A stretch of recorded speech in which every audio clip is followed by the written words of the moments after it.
დილამშვიდობისა, ჩემო მეგობრებო, საუკეთესო და ლამაზ დღეს გისურვებთ. დღეს ჩვენ მენიუში არის სოკო და მაწვნის სუპი. სოკოს კეთება ვითომ მე დავიწყე, მაგრამ დედაჩემ ამაზე არ აკეთებს სწორად, იმას არ აკეთებ, ამაზე მოვიდა შევატოვე და ჭარდე კამერა და იტყლარჭები ეგრე როგორც დედად იტყო და ის ხო და ის დღეს კამასოკოს შევწავთ ბლომად ხალხში ხო და მაწვნის სუპს გააკეთებს დედა კიდე და რა ვიცი დრო და დრო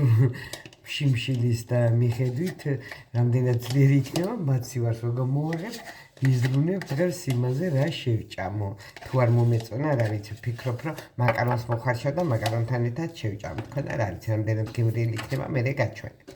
ერთი სიტყვით მინდოდა მეთქვა პატარა ისტორია ამ სოკოსთან დაკავშირებით მე და დედას რომ გვაკავშირებ ძალიან სერიოზული მოწამლულები ვართ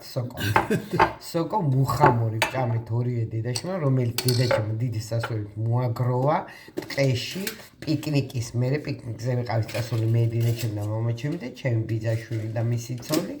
ხო და ამ პიკნიკზე დედაჩემ სოკოს მოყვარულია ძალიან და მოაგროვა სოკოები და წამოვიღეთ სახლში ხო და რომ მოვედით სახლში მე გააკეთა ეს სოკო და მე დამიკრძალა ჭამა მითხრა არ შეჭამოდი და არ ვიციო ზუსტად აქაური სოკო როგორ არისო და მაგრამ მაინც ჩუმად ხო დედის რო ჭამა იმის მერე ერთი ლუკმა ასე ჩუმად ავიღე რომ არ დაუნახია ხო და საღამოს ახლა დეტალებში აღარ მოყვები იქ რა ტრაგედია ტრიალებდა მამაჩემის თავს მაშინ ხო ცუდად გავხდით მე და დედა ჯერ გამოიძახიან სასტრაფო დედა წაიყვანეს საავადმყოფოში და ცოტა ხანში მეც მიმიყვანეს და რა ვიცი დედაჩემო მაშინ ამდენიც დაწერა პირველად ისე ცუდად იყო ერთი კვირა თითქმის კომაში იყო რა ვიცი გადავრჩით ეკიმა თქვა რომ რა ვიცი ძალიან ისა რა ქვია რა ვიცი ღმერთი გწყალობს თუ ასე გითხრა მაგრამ ღმერთი კი არ გწყალობს და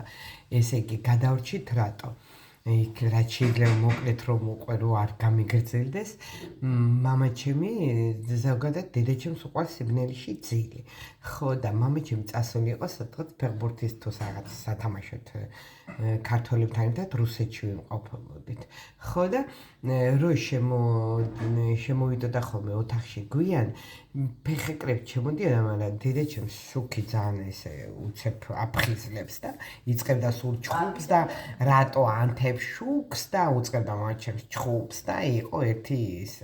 გამაკავე და რო შემოვიდა მამაჩემი უფიქრი ახლა ნარგიზას გავაბრაზებ და გავაღვიძებო იმიტომ რომ შუქს ესეთ რეაქცია ქონდა დედაჩემს და აუნთია შუქი მაგრამ ნუ რას უკაცრავ დედაჩემ თურმე არ იყევა ლოგინში ისეა დაწოლილი ხო და მამაჩემს უფიქრი ჩაუქრია აუნთია კიდე და უფიქრი ამაზე რეაქცია რატო არ აქვს და გადახედას და შეატყო სახეზე რომ ცუდად იყო და გადმოატრიალა და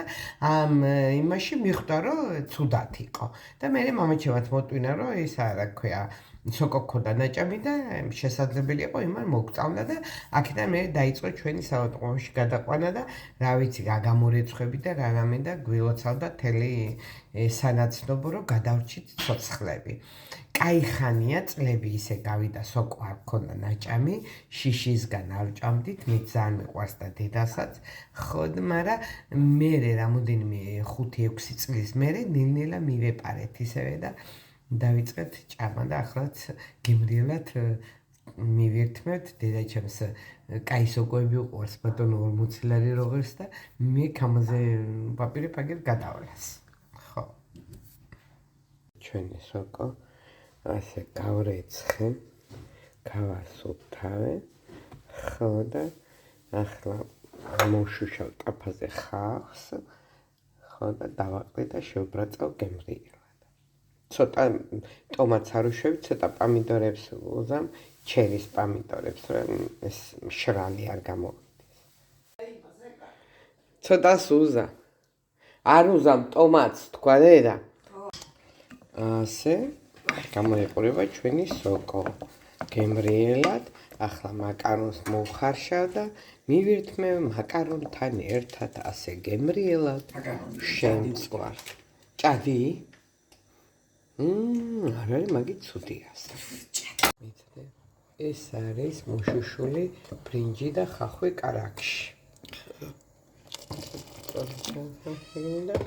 ეგერ აქ მაწვანე დამზადებული და ჩაასხამს ნენე. ჩაასხამ